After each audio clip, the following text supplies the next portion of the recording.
Dear guest, thank you very much for watching our show and welcome to our show this Sunday. In this show, we're going to discuss something very particular, and actually, it's the first time that we go live this on English this summer. So, our guest is someone that many of you may know, you may have read his analysis, and he's quite well known on regional policy in Lebanon and the Middle East. With us is Yahia Tajikian from Beirut directly, and we're going to host him and discuss about the conflict in Armenia and Azerbaijan and the economic crisis in Lebanon.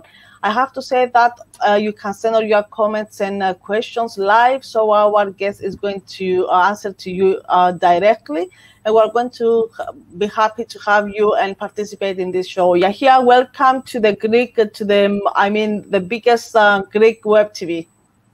Hello, Paulina. Thank you for the invitation.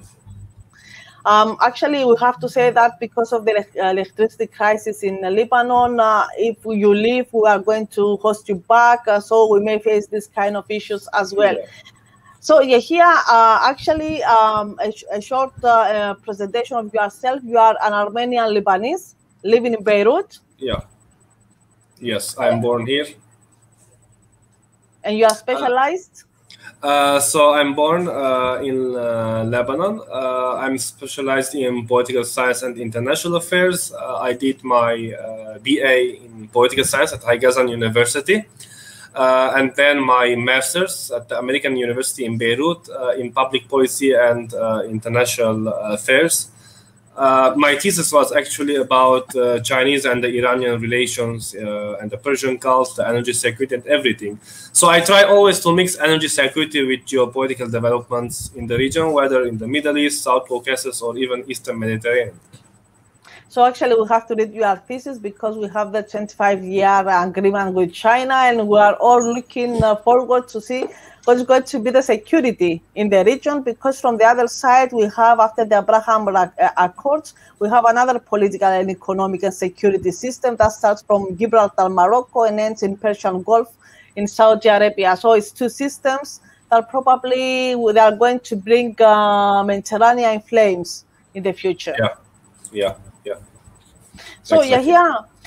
You know, in Greece, we are very interested in Armenia and Azerbaijan. You know, with Armenian people, we had a lot of common past. First of all, we are both Orthodox countries. You know, we have a big interest in what's going on in Armenia. We had the last conflict in October, November. We had the peace agreement in Moscow. So, you know, I would like to take you back. And I would like to discuss, how did this conflict, not the conflict of 2020, what is the exact conflict between Azerbaijan and Armenia? I mean, how did this came up, I mean, in the root of history? Well, it's ancient conflict. I can say it's more than one century old. Some people or analysts argue it's a new conflict or it's post-Soviet conflict. I would say, no, it's not post-Soviet conflict. It is rooted deeply in the beginning of the 20th century. So when the Russian Empire collapsed during the World War I, after the Bolshevik Revolution, the nations in South Caucasus, or Transcaucasia as it was known before, they declared their independence. In the region of Karabakh, or what Armenians call historical Artsakh, the majority were Armenians back then. So there were clashes between the Tatars, that is the modern Azeris or the Azerbaijanis, and the Armenians, because during that time the Ottoman Empire was pushing after the Armenian genocide and ethnically cleansing the Armenian in Western Armenia. They started to push towards Eastern Armenia and then push towards South Caucasus, because as you know that Armenia is in between Turkey and also South Caucasus and the Central Asian Turkic groups and nations. So what Turkey actually wanted during that time was to destroy the Armenian nation in order to unite with other Turkic powers or nations. So this was exactly what happened.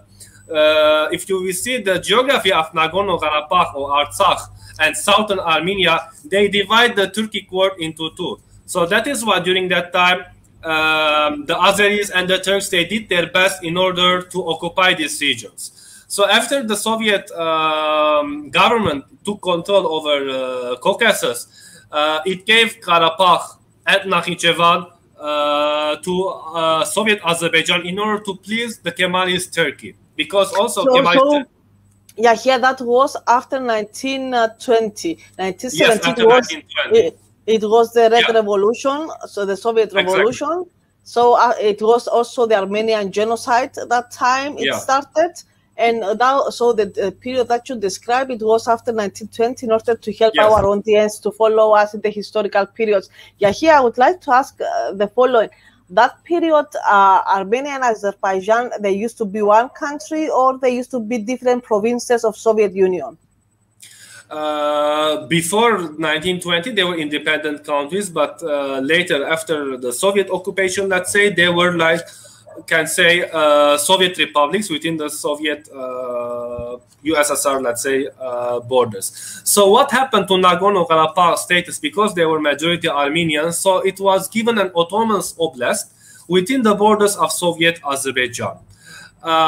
So this continued until 1990. But meanwhile, during the 1960s and 1970s, this is very important, because what Azerbaijani narrative, they say that the Armenians in Armenia, they exported nationalism to Nagorno-Karabakh. Actually, it is the opposite happened, because the Armenians in Nagorno-Karabakh, they demanded unification with Soviet Azerbaijan, because there were illegal settlement of Azeris in Nagorno-Karabakh. So the population of Azeris were increasing from 10% to almost 20-25%, while the population of Armenians in Nagorno-Karabakh were decreasing from 90% to almost 75%. So there was settlement process and also change of demographic factor. Also, for example, Armenian language and history were forbidden in Nagorno-Karabakh Armenian schools.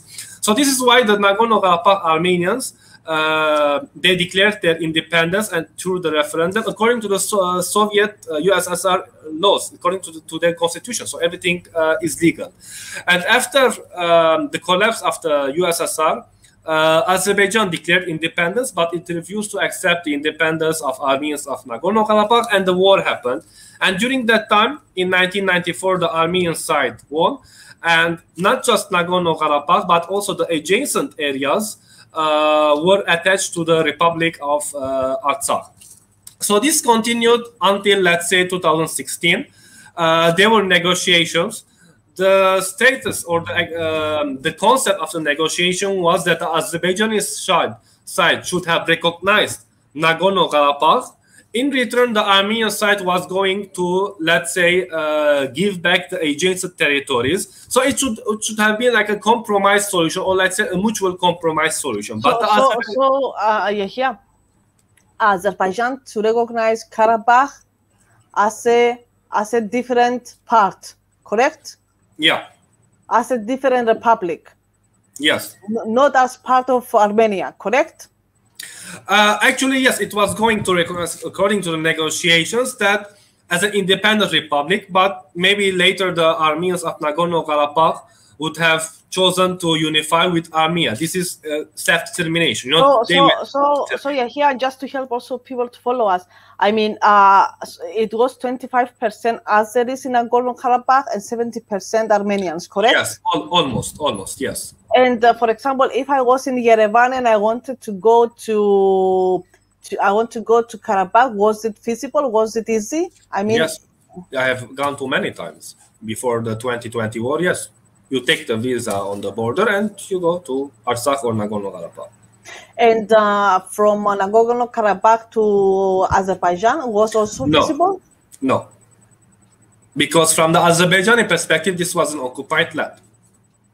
Okay, so for example, if I was about to go to if I wanted to go to Azerbaijan from Nagorno-Karabakh, was impossible. But could the Azeris of Karabakh go to Azerbaijan? Did they have a special certifications or something? The Azeris of Nagorno-Karabakh after the 1994, they became refugees. So they escaped the war and they became refugees. So they were not allowed to visit Nagorno-Karabakh because there were negotiations until the resettlement of the status of Nagorno-Karabakh was chosen.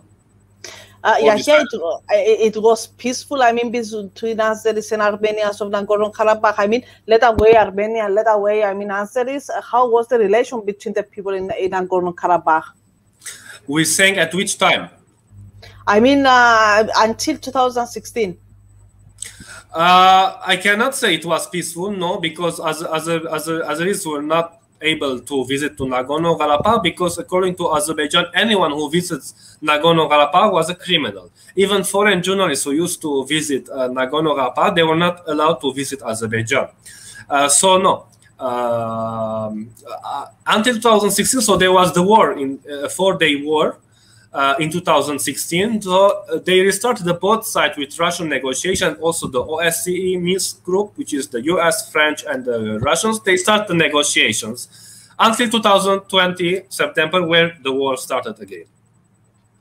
So what was the outcome of the 4 days conflict that time?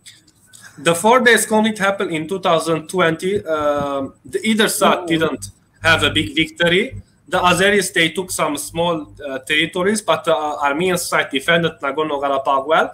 So with Russian mediation, both sides agreed that they will start or resume the negotiations based mostly on the Lavrov plan. That is where the Russian foreign minister, Sergei Lavrov, he made a plan where, according to the plan, the Armenian side was going to return 5 adjacent territories to Azerbaijan out of 7. So the Nagorno-Karabakh plus 2 adjacent territories that are Lachin and Kervajar were going to be under the administration of Nagorno-Karabakh Armenian Republic, and Russian peacekeepers were going to be deployed in these territories until the status of Nagorno-Karabakh is decided. And then, when the status of Nagorno-Karabakh is decided, the 2 adjacent territories, Lachin and Kervaja, were going to be returned to the Azerbaijani side. Is it feasible, Yahya, all this thing? Because, you know, we got very worried when we have seen a lot of Armenian refugees, you know, they live in Susha, and we have seen all these territories. I mean, you know, from our perspective, these territories, they are known to us because of their monasteries, because of their churches. A lot of people, they used to go, Armenian Greeks, they used to go there to visit. They used to come back, you know, with photos. So, you know, in our mind, it's a whole geography that now with the agreements, it's been changed. So what is worrying us is what happened to those refugees, the Armenians. I mean, as I have seen a lot, most of them, they are leaving. So are there people that they stay there? What is the status? Under which status can they stay there? And now that they are leaving, do they go back to Armenia or they stay somewhere else in Karabakh? That is important question regarding the refugees and IDPs in Shushi, in Hadrut, and other areas of Nagorno-Karabakh.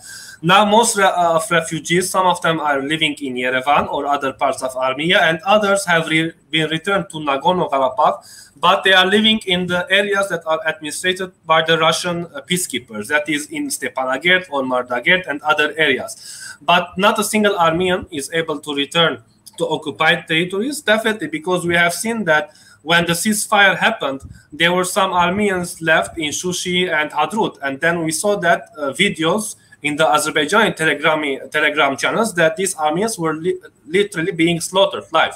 So no one can be able to return and live under Azerbaijani occupation. This is out of question. Is there any plan by Pashinyan government in Armenia to help those refugees to be, you know, incorporated in society? Do they provide any fund, any financial help, any social aid?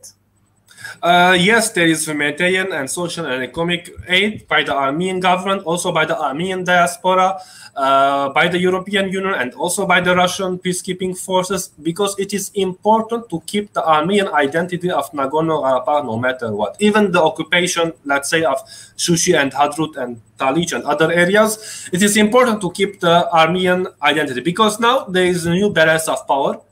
Azerbaijan is in the victorious side, Turkey also, and the defeated side is Armenia. The problem is that the Armenian government still is not able to come out of this trauma, and what we fear in the future, that there will be a one-sided peace treaty imposed by Azerbaijan on Armenia. That is, the Armenian government will recognize the borders of Azerbaijan, and that is, will recognize that Nagorno-Karabakh is part of Azerbaijan. This is my concern, and this is my fear. Here, do you believe it was a victory for Azerbaijan? Because how I interpret the whole thing and how I see it is just I see Aliyev goes out in military uniform. It says we got back our territory, how he called sushi and everything. But how the ceasefire happened, how they secured it was by pressure from Moscow. So they got both to Moscow in one night. They signed the peace agreement, and now we see everywhere that there's a kind of legitimation, a legality of Russian military presence everywhere in the region. So if you ask me, probably Azerbaijan got back some territories, but everywhere the peacekeeping of Russia, the peacekeepers of Russia are everywhere. They control even the pipes of oil that they go to Turkey. So I think that it's a kind of it's a kind of victory. A temporary victory of Azerbaijan. I'm not so optimistic that those territories they will remain to Azerbaijan, and that Russia is going to let Azerbaijan to be developed in the way that they may plan it with Turkey. This is a very important question. We can divide it into many, sections. First, whether it is a victory or not. From Azerbaijan perspective, I can say it is a military victory, but not a political, definitely not a political one. Because at this stage, Azerbaijan, lost its sovereignty to both Turkey and Russia. Before the 2020 war, Azerbaijan, especially Aliyev dictatorship, was trying to balance its relationship between the West and Russia. Now Russia tried to sideline the Europeans and the West from South Caucasus, so it brought the Turks, because the Turks were actually gaining some momentum when it comes to stretching or expanding their influence in South Caucasus and beyond. So the Turkish influence cannot be taken for granted. They are now a regional power. So it is very important that Aliyev to try to balance between Turkey and Russia. At the end, he will reach to a deadlock. He should choose either Russia or Turkey. If he chooses Russia, then Turkey and maybe NATO and the European Union will try to punish him and maybe to try to oust him from power. But it's better to be, let's say, it's better to be punished by Turkey than by Russia, because if he's going to get punished by Russia, it's going to be severe in a very bad way, I think. Yes, but the problem is that if he sides with Russia, this is not also good news for Armenia. Then it means that he will do everything in order to please Russia. So Russia will also try to do everything in order to please Azerbaijan, but because maybe some Russian policymakers, and this is an unfortunate issue, that they think that maybe in the future Azerbaijan will join to the Eurasian Economic Union. So that is maybe some Russian state think that, okay, let's compromise some certain territories to Azerbaijan, and maybe Azerbaijan in the future will join the Eurasian Economic Union. This is nonsense, because Azerbaijan will not join the any Russian alliance, whether economic or military. Azerbaijan is a pro-Turkish country. Especially under Aliyev dictatorship, it is always its interests are aligned with that of Erdogan's Turkey. So the Russians should know this.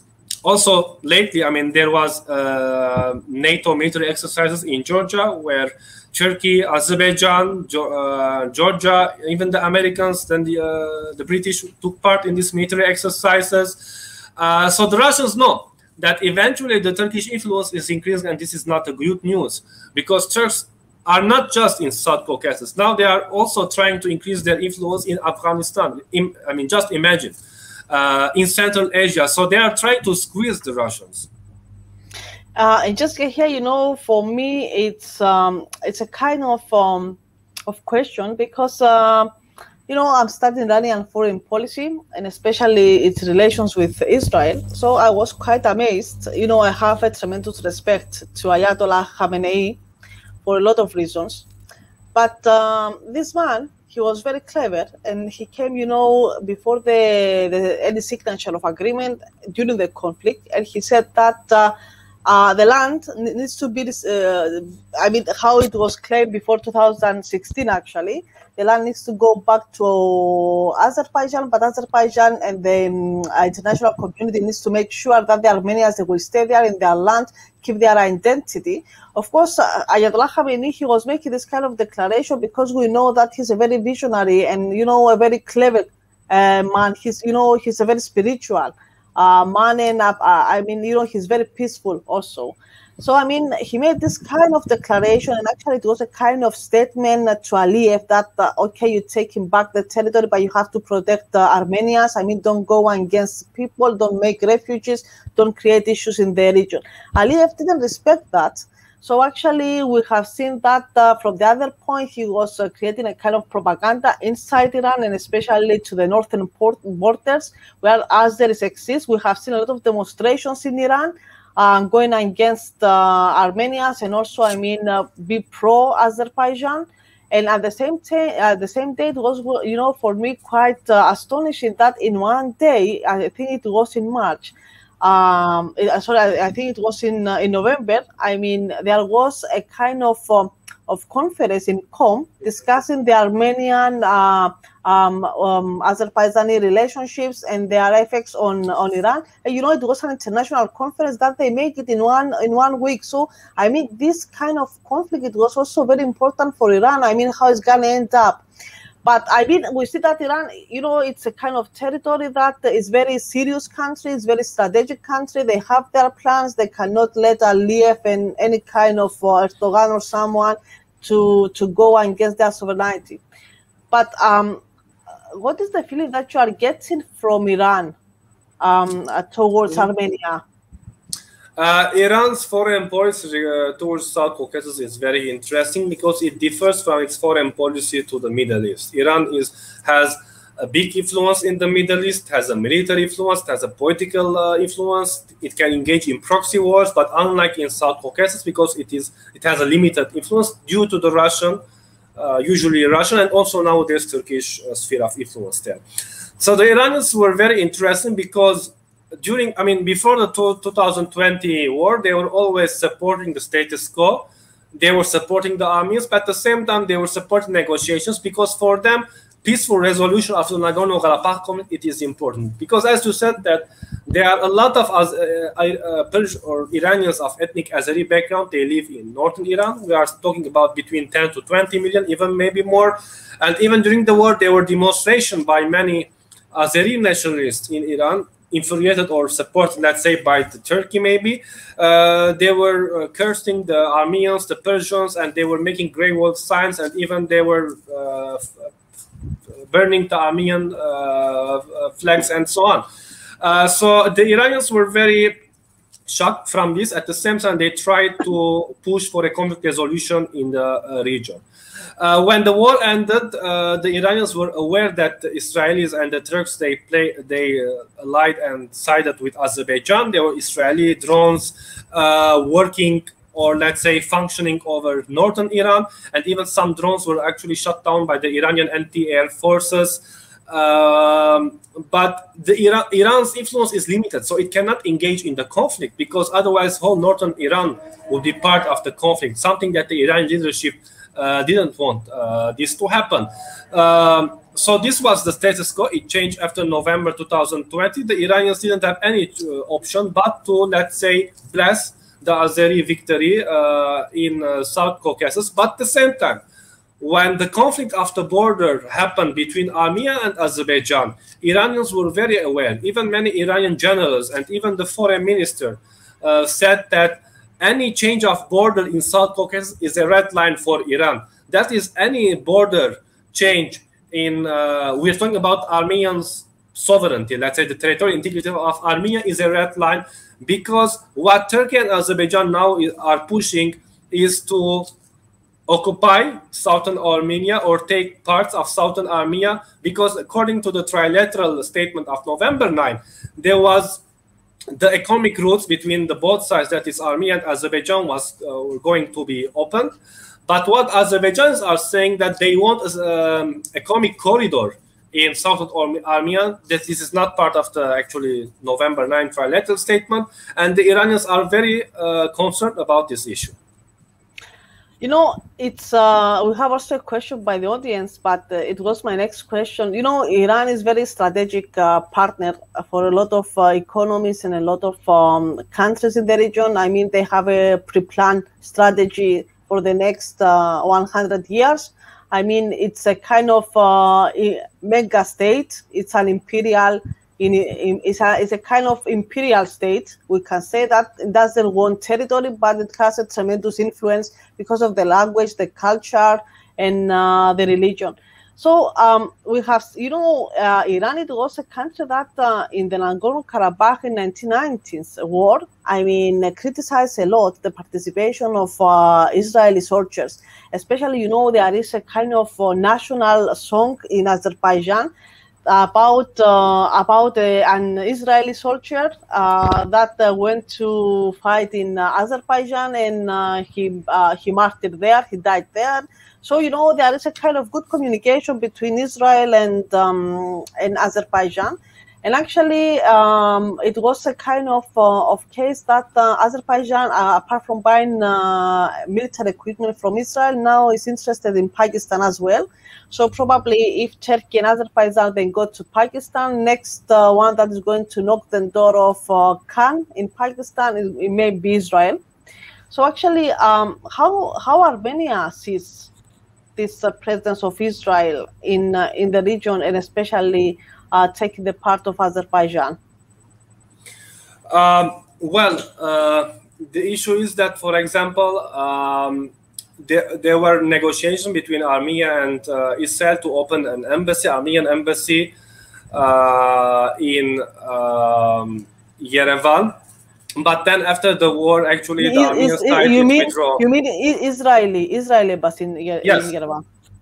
Yes, okay. But during the war, so the Armenian side withdrew, so the embassy is closed and so on, because we all know that the drones that the Israeli side or the Azerbaijani side is using before the Bayraktar, they were using Israeli drones. And this is not just a concern for the Armenian side, but it is also a concern towards Iran, because de facto now, whether we like it or not, Israelis, they have a presence over northern Iran.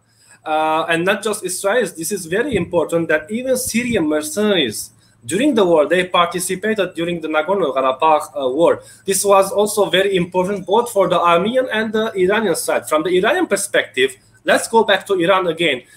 Iran intervened in Syria out of concern that if Syria would have fallen under the, let's say, the rule of the jihadis and the, let's say, of course, there was a legal call by Assad. Assad said, yes, I want Iranian advisors and I want to have here a corp.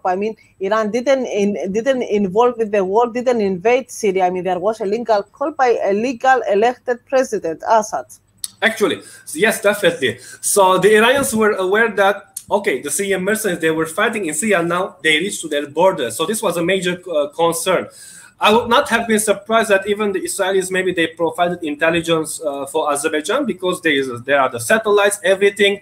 So, this war is not just won by Azerbaijan. It was a coordination between the Israeli, Turkish, and Azerbaijani intelligence. So it was more like an intelligence victory, I can say, rather than just a military victory against Armenia.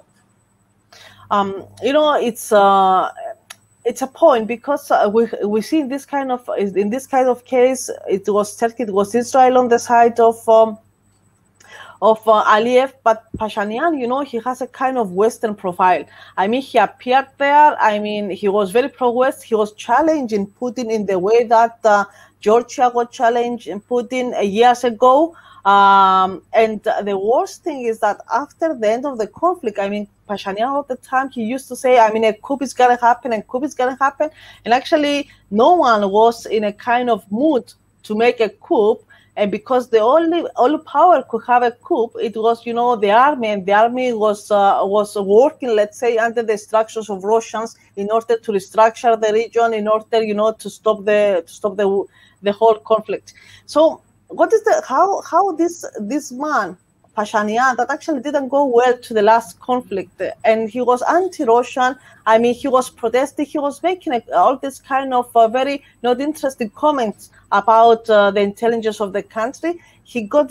He's been he went so well into the last parliamentary elections in Armenia. Why do Armenians they keep voting for Pashinyan? I don't have the answer. I have the same concern, unfortunately. Coming to Pashinyan, the problem is that he doesn't have any diplomatic background, but that's not his mistake. You know, he could have recruited, let's say, some consulars or people from the foreign ministry as if to at least to consult him, but he didn't do that. And we saw that his experience during the war, I mean, it was catastrophic. You know, the problem is that for me, a defeat is not shameful. In our history, in the Armenian history, in the Greek history, in the Assyrian history, especially those indigenous people in Asia Minor, we have seen genocides, we have seen ethnic cleansing, we have been defeated many times in our history, but always we have fought back. So the will to fight back is very important, because a total defeat, it means that the annihilation of the Armenian people in South Caucasus means that we are on the edge of establishing a new Turkish empire in the region. So what actually Pashinyan did is that he could have at least avoided the war by arguing with the Russians or by negotiating with the Russians, saying that yes, Armenia is ready for the negotiations and we could have reached into compromise solution. But he avoided that. He refused the Lavrov plan. He refused the OSCE plan, saying that Artsakh or Nagorno-Karabakh is Armenia and full stop. You know, this is very like populist slogan. If you are very powerful, you could have said that. But you know that Azerbaijan has a lot of big income coming from its oil industry, and Azerbaijan was rebuilding its army with the Turkish and Israeli help. So Armenian army was no match to Azerbaijan. I mean, this is like very nationalist euphoria, saying that the Armenians were going to attack and maybe reach to Baku and so on. You know, this nationalist euphoria that some Armenians were drunken or blind with these slogans. This is what Pashinyan's actually ruling elite, they were trying to propagate, saying that, be calm, we are winning the war. And for 44 days, they were lying on the people. More than 5,000 people died. The whole youth generation, those who are 18 to 19 years old, just evaporated in Armenia. And that is why I accuse Pashinyan, because he could have stopped the war, saying that, okay, I will surrender from the beginning, because already in the first week, Armenia had a lot of material and human losses, especially in southern Artsakh. So he could have dealt with the Russians, but he refused. He wanted to fight till the end in order to show to the people, saying that, you know, I fought until the end and we lost. But eventually he could have stopped from the beginning. Maybe some people would have told him that you are a traitor, so you should resign. Let him resign. But at least he could have saved Armenia. He didn't resign. He fought until the end, and he lost everything. Not just the territory, but also human losses. Yeah, I mean, do you find, you know, there are a lot of people that they come and they say Armenia is a protectorate of Russia. Do you share this view? I say that our Armenia is not an independent state. Which means? How do you view it? That Armenia lost its sovereignty. I mean, this is very painful to say, but this is the reality, because the problem is that, yes, our soldiers are fighting until the end. Maybe we have the best soldiers, but the problem is that at every time there is a conflict between the Azerbaijan and Armenia in the border of Armenia, the Armenian government is inviting to the Russians as if we don't have an army. Where is our army? This is the problem. So what I assume that now Pashinyan is doing everything. He's compromising everything and give up everything to Russia just in order to keep himself in power. He is even maybe to compromise even more territorial, I don't know, territories or lands in southern Armenia or northeastern Armenia, in Davush and other areas. This is my fear. I hope I'm mistaken, hopefully. But he will do everything in order to keep himself in power. He did the same during the war. And he will do now the same. That is why I say that Armenia now doesn't like say exercise full sovereignty on its territories. So, I mean, what is Armenia without Russia? This is a very, very painful question, but this is the reality. What will happen to Armenia if something happens to Putin? Let's say, like it happened in the 1917 revolution when the Russian army withdrew from Western Armenia. This is existential question that the Armenians should have answers to. I don't have the answer, but the Armenian leadership, they should have answer. That is why it is important to engage in diplomatic strategic partnership with India, with Greece, with China, yes, even with Europe, to balance, you know, because you don't know what may happen. The geopolitics changes quickly. Yahya, do you feel comfortable to lie on the shoulders of Iran as Armenians? I mean, Iran cannot replace Russia, definitely, but it is very important because I see Iran as a strategic partner to Armenia. You know, if if the border between Iran and Armenia is closed, the Armenians would not survive for a few months because the border with Georgia is not very secure. I mean, let's say I'm saying politically because as we know that when the war happened in 2008 between Georgia and Russia, and the border was closed between Russia and Georgia, so the Armenia was not able to export or import from Georgia anything.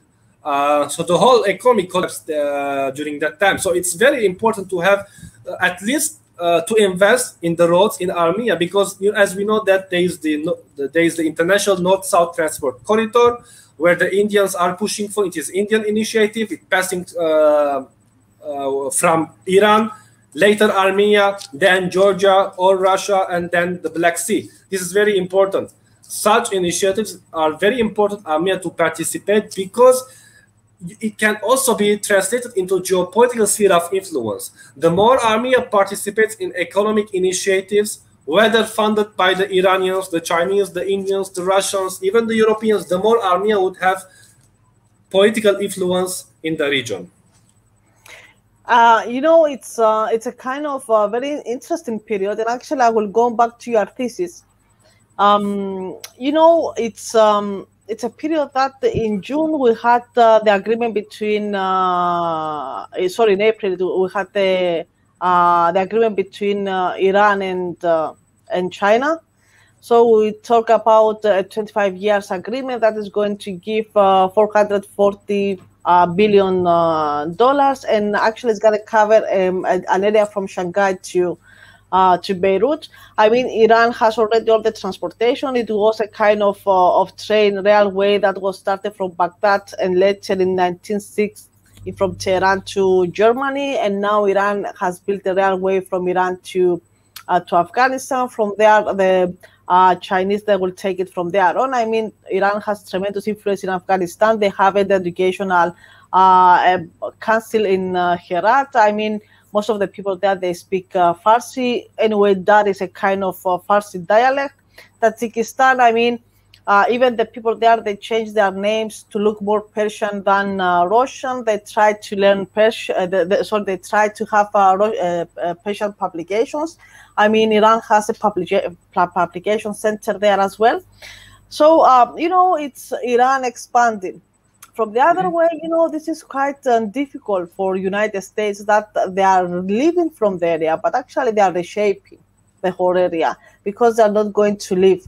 What we say from Afghanistan, they are leaving, they are reducing the military bases in Iraq.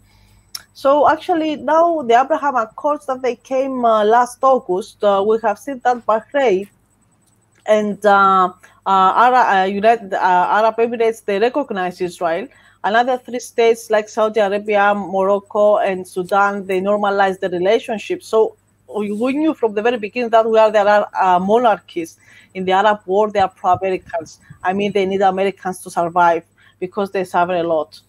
So the point is that Iran and China, they are building their own way of technology, infrastructure, commerce, and trade. But from the other way, after the Abraham Accords, you know, from Gibraltar to Persian Gulf, we have a new economic setup. And now we talk about a common market of economy, of prices, that they include Israel.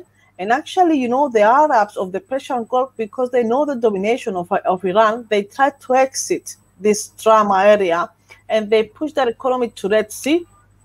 And even Dubai now, and they say that they are going to carry on their oil through Eilat and Achelon to Mediterranean and Europe. So actually they bypass Suez. I mean, Bin Salman, he's very, very clever. And I believe that if he survives, if he doesn't do anything bad, and he lost his reputation, he's a very, very clear leader in the region. And I believe he's going to manage if he's be wise. He wants to prepare for Neom. He transferred his balance in Red Sea. So actually, he's going to take away, you know, the desert issues. He prepares for a green Saudi. He gives privileges. I mean, in a while, probably, you know, we're going to see youth people from Europe to travel to Saudi to work. So it's a total balance, but also misbalance that everything is going to happen, now in Mediterranean Sea.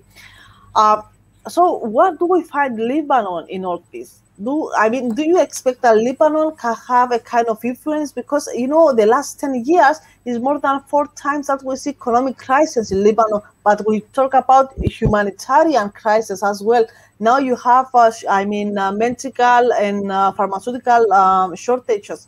So what is the situation actually in Lebanon, and what is the influence currently of Lebanon in this balance that is changing? Some of my friends or some Lebanese, they say that we are heading towards Venezuela example, but I would say that we are heading towards what happened to Germany after the World War I, which is worse. There's the balance of power in the Middle East, I can say it's shifting, especially in Eastern Mediterranean. And I was interviewing some experts, even some policymakers, some even close to the president of the Republic of Lebanon, about the future of oil and gas in Lebanon. As we know that in the Eastern Mediterranean, there are 2 axes. The first one is the Egyptian, Greek, French, Israeli axis. And the second one is the Turkish axis. I assume that in the future, maybe the Russians will cooperate with the Turks in order to balance the French, the Greek axis. This is also my concern. So maybe the Lebanese should have will be forced to choose one of these axes. That is either the French or the Greek or the Russian Turkish. I think this is very still early to talk about this because can you coexist in an axis with Israel? That's the problem. I don't know. Lebanon should choose, because if France has good influence on Lebanon, has good relations with the some Lebanese leaders. I know it's very difficult for Lebanon, but at the same time they have to choose something, either to go towards Turkey, Russia. I don't know if the Russians cooperate with Turkey or not. I don't know, or choose with the French. The French, they are offering a lot of things to Lebanon, especially when it comes to the economic reforms. But the problem is that Lebanon now needs a lot of cash investment, direct investments in the Lebanese infrastructure. Lebanese economy was based, usually any country's economy is based on industry or agriculture usually. But Lebanese economy is based on the service sector, tourism, and the banking sector. With the COVID, the pandemic, the tourist sector just collapsed. And with the financial crisis that happened in October 2019, the banking sector collapsed. Now, the Lebanese lira in front of the dollar used to official value is the 1,500, around 1,500 lira. Now in the black market, it is around 2,000 Lebanese lira. So basically, if your minimum wage is around $450 or $400, which is around 600,000, something like this, you cannot even buy a milk to your kids, because if you will pay for your rent, your internet, electricity, even we pay in Lebanon 2 times electricity. We pay the public electricity and we pay for the generators. So we pay twice to the internet. We pay twice for even the Europeans cannot live in this burden. But the Lebanese are still continuing living. I don't know how.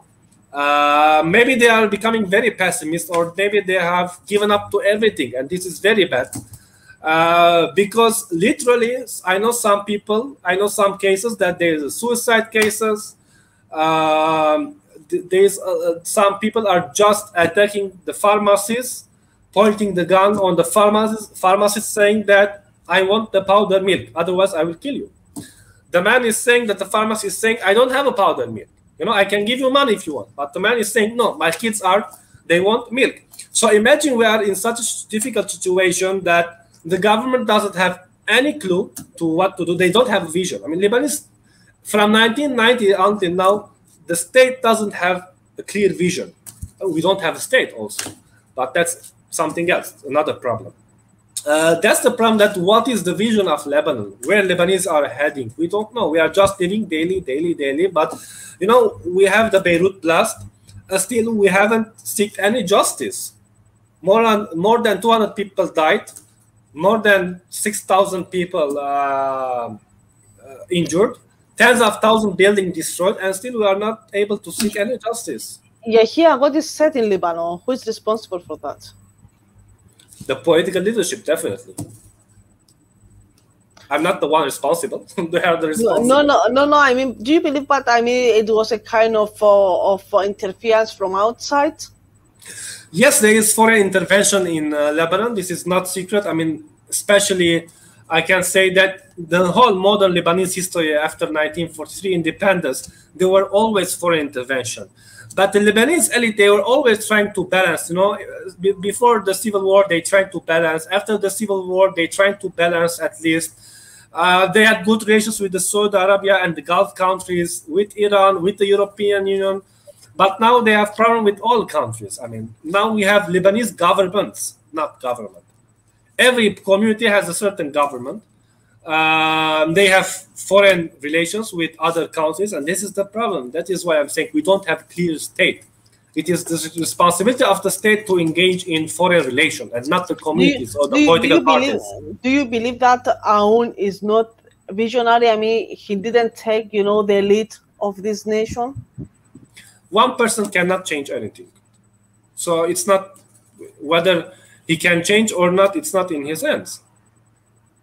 So actually, the situation now in Lebanon with this economic crisis, I mean, because I have seen that Hariri said he cannot undertake the government, he made a kind of declaration, but I was happy to hear that from Hariri. I'm not a kind of fan of Hariri. I don't have any expectations from Hariri. So I was a kind of happy, but I have seen there was a French also on delegation meeting with Hezbollah. So actually, why the French, since the Beirut blast, are so interested in coming to relations and open, you know, this kind of channel with discussions and negotiations with Hezbollah? The French, they have a historical role in Lebanon. We cannot deny it from after the independence, and also, especially in the Levant, they have some influence, they have some friends. I think the next step, the French will also try to reconcile with the Syrian state. I mean, whether the French like it or not, they have to.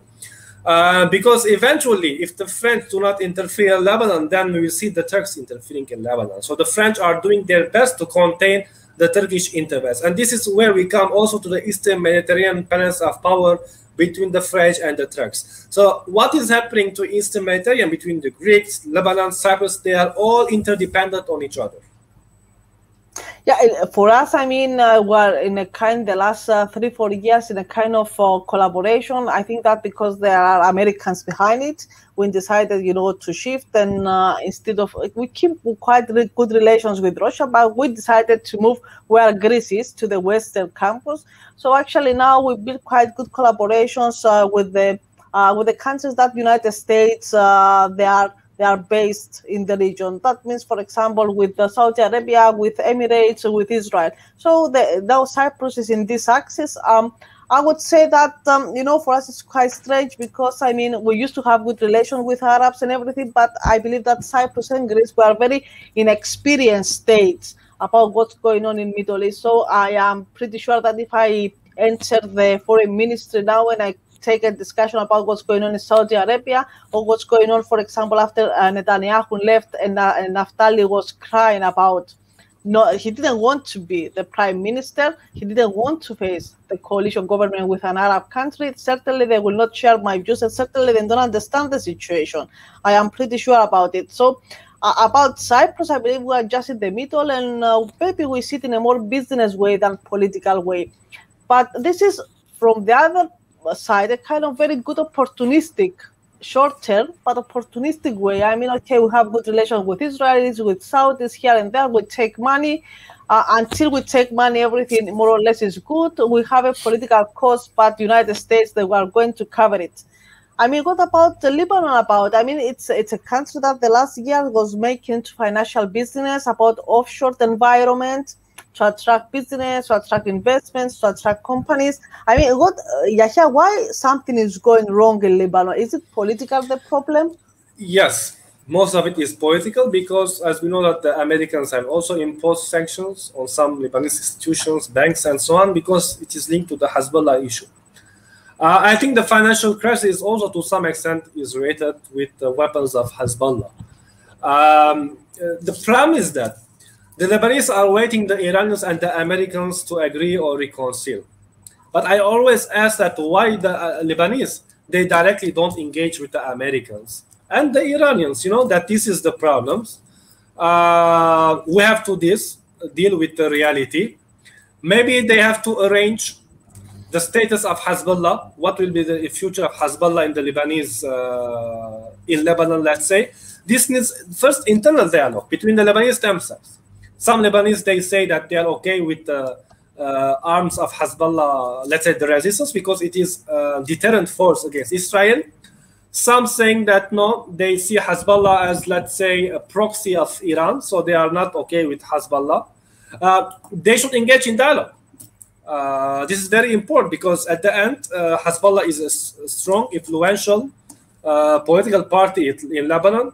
It has its influence in the government, in the parliament, and in other areas also. So this is domestic dialogue. What is the status of Hezbollah currently, let's say, from the regimental, from the constitutional side? What is Hezbollah for Lebanon today? Well, according to the Taif agreement, which was the ceasefire agreement that was established after the civil war, I mean, the constitution, let's say, or the Taif agreement, it agreed that all the militias should be dissolved and they should hand their weapons to the army, except the Lebanese resistance, which is Hezbollah. And I mean, I have a lot of Lebanese friends, that they are Christians, and, there is a TV of Hezbollah in Lebanon. So actually, sometimes I take this kind of saying, this kind of view in my mind that there are even Christian Lebanese that they feel safe with Hezbollah. Yes, maybe out of concern that because we have a lot of Syrian refugees and Palestinian refugees, some Christians, whether I agree or not with them, but this is a perspective that some say that they think that Hezbollah's arms is a tool in order to bring a resettlement or settlement of the Palestinian refugee crisis or Palestinian refugee problem, because the Israelis, they demand the Palestinian refugees to be resettled in Lebanon. Around more than 200,000 we have Palestinian refugees in Lebanon. So if they are resettled in Lebanon, the whole demographic balance in Lebanon will change towards the Sunnis or the Muslims. So the Christians will become, the percentage of the Christians will be decreased. That is why some Christians are afraid of it, and they say that no, Hezbollah's weapon is important in order to deter any Israeli future project to resettle the Palestinian refugees in Lebanon. But some Christians, they say no, Hezbollah's arms is just an Iranian project in order to occupy Lebanon. So there are these two opinions. And how do you feel? I mean, it's Lebanon, it's southern Lebanon is Hezbollah, and then it's Israel. How do you feel? I mean, that do you feel? I mean, does Hezbollah give you a kind of security towards Israel? I mean, let's say that Hezbollah has been founded after the massacre in Shabra Shatila in '82 by Israelis, that they entered the villages and in one day they killed something like 3,000 people. So after that, it was that Hezbollah was founded. I mean, they didn't just woke up the Shia and they made it. They made it because they have to keep themselves secure and also secure the border of Lebanon. So actually, I mean, is it a kind of security, even if it's proxy of Iran, if it's, for example, someone disagrees? But I mean, the Lebanese army, I mean, it's it's not strong enough. It's not a strong army in the region. So Hezbollah, I mean, is involved in Lebanon, of course, it's involved in Iraq, in Syria. It has this kind of ideology that gives it to be flexible. I mean, do you feel secure? It is very important, first of all, let's stick on this point why Hezbollah was founded, not just linked to the Sabra Shatila massacre, but also because during the 1960s, 70s, and 80s, the PLO, which was the major Palestinian, let's say the Palestinian Liberation Organization, they were always launching rockets and missile attacks towards the occupying Palestine, or what is now, let's say, Israel de facto. And then the Israelis were answering by bombing South Lebanon, where the majority of the Shias were living. So the Shias were becoming victims of the Palestinian-Israeli conflict. That is why Hezbollah and other Shia military organizations were founded, in order to provide security, first of all, for their community also. But now Hezbollah, it's not just a Shia organization. I can say it's more transnational organization in the Middle East. It can interfere in Syria, maybe in Iraq, and also other. It's said also many times by Nasrallah that they are stick and they believe in the vision of Ummah, but not Ummah only for Muslims, as it's been interpreted by Khomeini. Ummah is for all the people with justice and specific principles. So they have this kind of ideology, and they are. That's why they see Iran also as a vehicle of Ummah as well. Yeah. So coming to your first question, that is Hezbollah providing a security? I think that Hezbollah is more a deterrent force, that it is preventing Israel to attack in Lebanon. Because what happened during the 2006 war, Hezbollah now is much more stronger than 2006. It has much more sophisticated missiles. It can even engage in drone war attacks. It has a big intelligence network. So Israel would think twice before attacking or invading Lebanon. Definitely, it would not be a small war if a war happens. And whichever side wins, it will be destructive to the other side. So it will not be an easy war. You know, it's been a lot of years that we have Israelis that they are here in Cyprus. Many also Cypriots, they visit Israel. So, you know, the feeling that we get, and also, I mean, from my personal perspective, talking to many Israelis, they also feel very insecure. And they feel insecure to the fact that, okay, we moved from Europe and from Russia to go to Middle East to live in a peaceful place. And how it ended up, mostly due to how Israel deal with the Palestinian issue. I mean, it ended up into a cage and a prison for Israelis as well. They say, I mean, we left from Europe, we left from Russia. Now, we cannot go anywhere. Even now, we normalize relations with other Arabs. It was an Israeli said to me, it's quite impossible for me to imagine myself going easily to Saudi Arabia or to Morocco. So you see, also there is this kind of feeling from Israelis as well, that a lot of them, they are forced also to go to the army. There are a lot of suicides inside Israel. A lot of people, you know, they are taking pills and medical treatment after army because they were forced into doing things. What is the opinion, you know, of Lebanese towards? I will not ask about Jewish because I know that there is no anti-Semitism and don't discuss about it. What is the perception of Israel of Lebanese towards Israelis? Not the state, I mean the people. The state is clear that for us it is an enemy state. The people, well, I mean, I think it is the responsibility of the Israeli people that if really they believe in justice, put a case on the doctor. Israel engaged in diplomatic relations with some Arab countries, especially in the Gulf. You know, they thought that the peace will happen. The peace, you cannot do peace with the governments. First, you should engage in peace with the people. Do the majority of the Omani, the Bahraini, because, you know, and other people. I will tell you, I have a very clear opinion about Israel, but you know, I have seen a lot of Israelis, and especially during my studies, I've done a clear research about this issue. And, you know, even now that we have a lot of Israelis in Cyprus, you know, there is a kind of empathy of Israelis to what's going on in Palestine. There are a lot of Israelis, actually the majority, those I meet, and, you know, we can see the business or to coffee shop that they say, give a state to Palestinians, end the conflict. I mean, if it's possible to live together, make it a state. I mean, they need to feel free as well. I mean, end it up, the whole thing.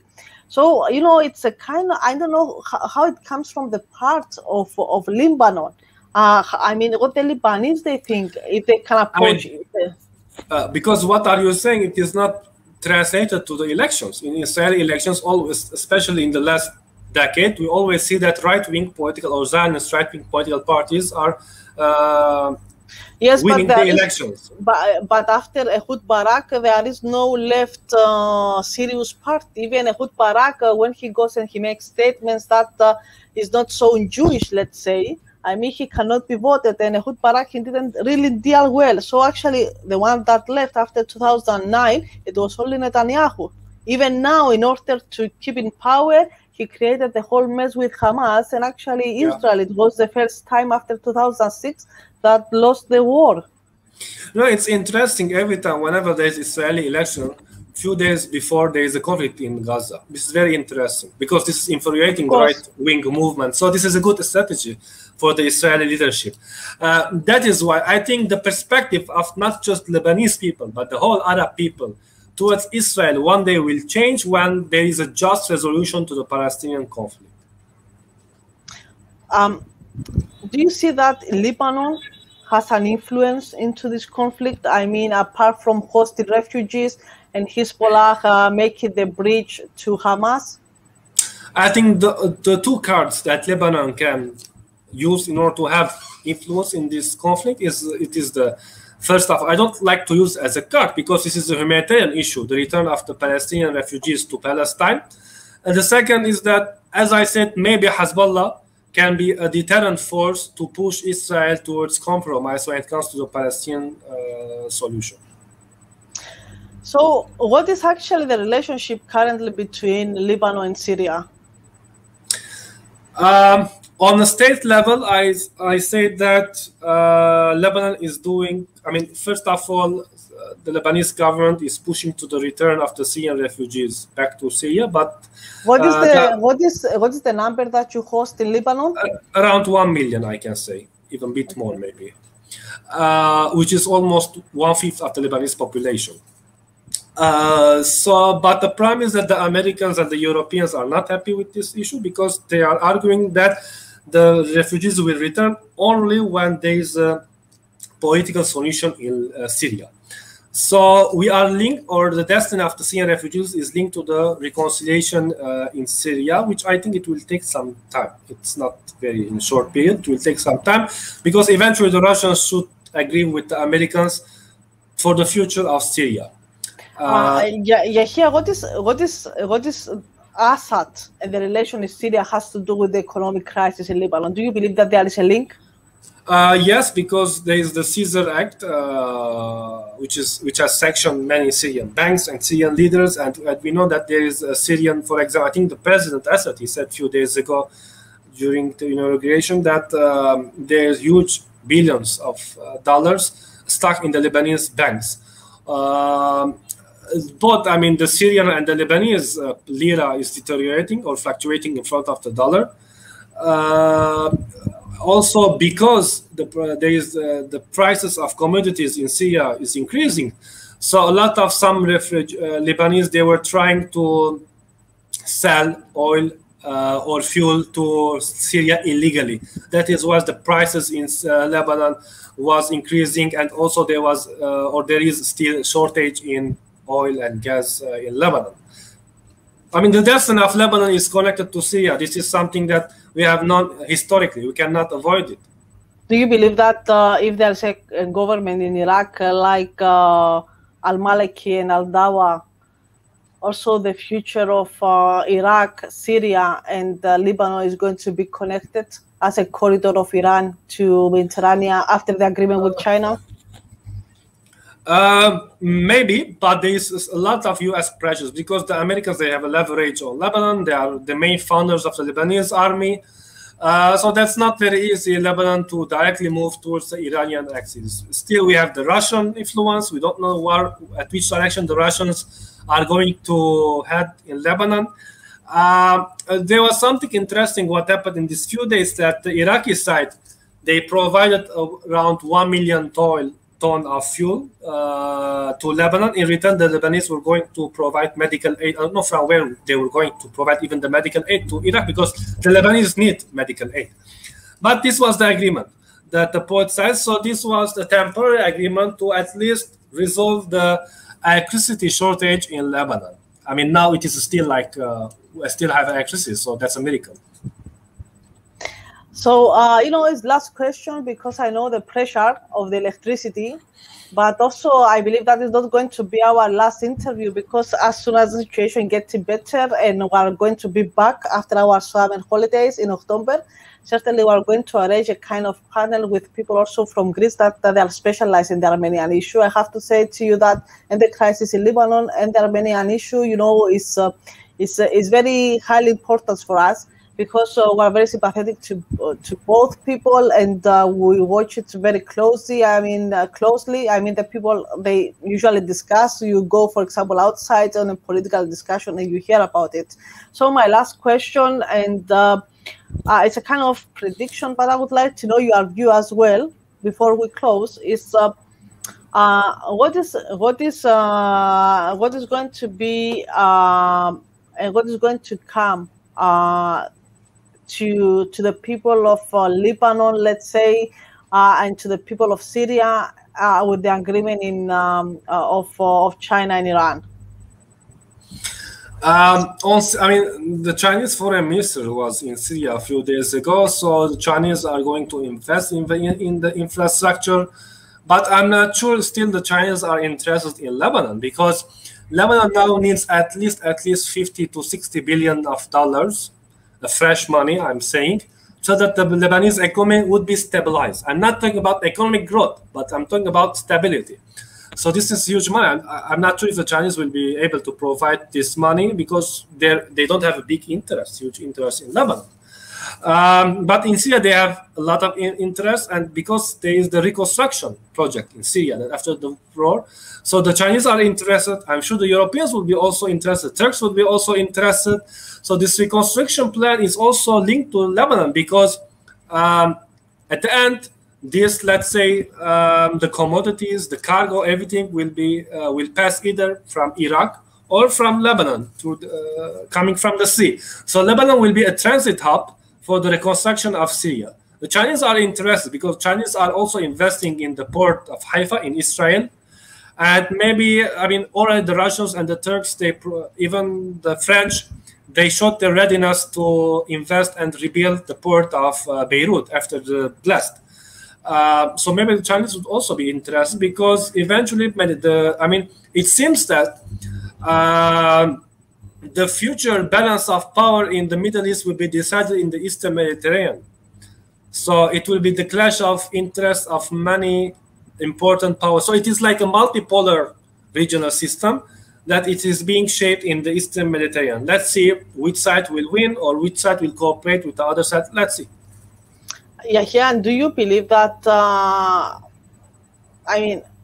from your research and, your experience as well in this analysis, that how is possible an atheist power, China, because China is coming from the Communist Party. Recently, there was a speech of Xi about 100 years from the Communist Party. Also, I have Chinese friends, and it was quite funny. It was last Christmas. They asked me, what do you celebrate exactly? Who was Jesus? So I was quite surprised, actually. But I said I will explain to them because also I don't know a lot of things about Hinduism and about other religions in this world. I know more about Abrahamic religions because we were coming from there.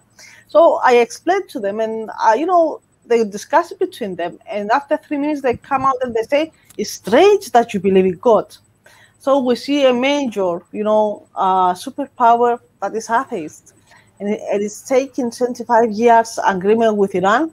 It's an Islamic Republic, Iran. It's not theocracy. It's an Islamic Republic. It is a power that believes in God, and actually they are going to collaborate. Do you see that we may have clashes into that? How do you see?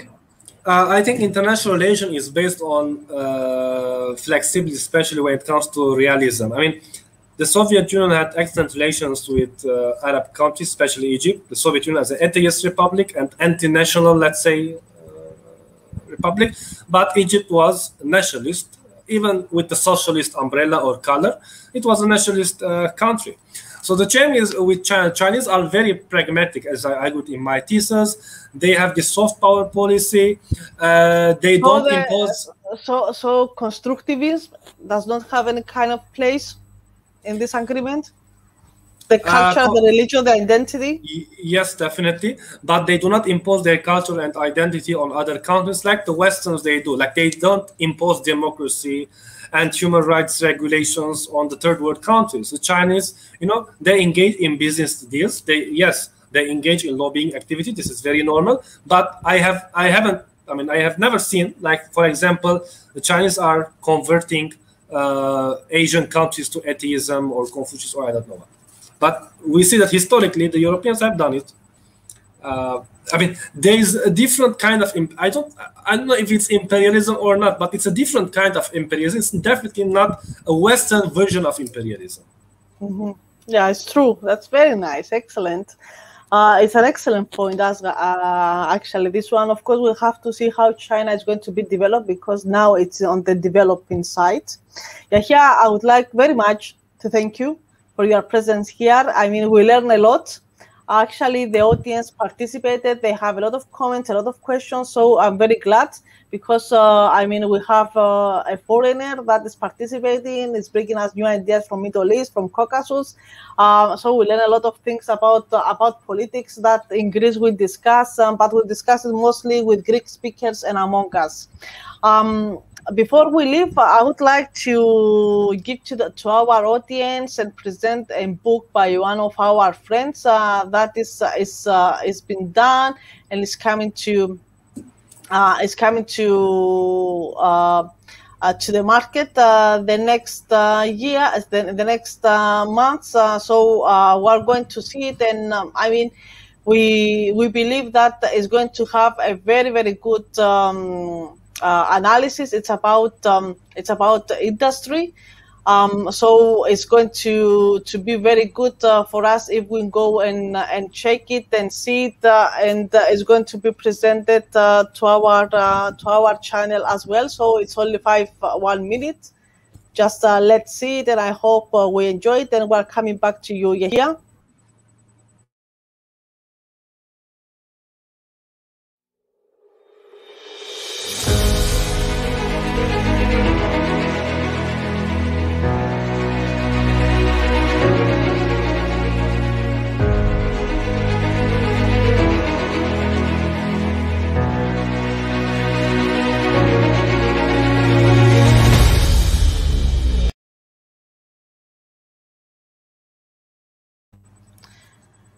Thank you very much for your presence here. It's been a pleasure. Certainly, we are going to arrange a new panel in October, November with more guests that we are going to exchange opinion. We have excellent historians and political analysts in Greece on Lebanon and especially on Armenia that we are following the issue. We're wishing all the best to you, Yahia.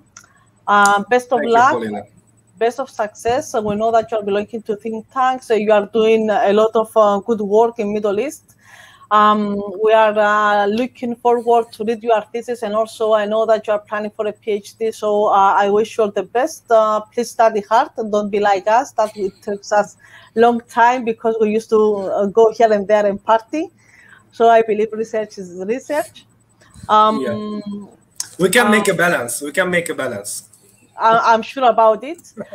We stay, and you can follow Yahia on his Facebook page and do it on his profile. Actually, he's posting a lot of news, and I learned also a lot of things from Yahia about Azerbaijan and Armenia, and also we have discussions about it. We're very happy and very glad to have this one. Thank you very much, all those participated and watch our TV show tonight. We're very grateful for the questions that help us also to understand the feeling of the people and the feedback.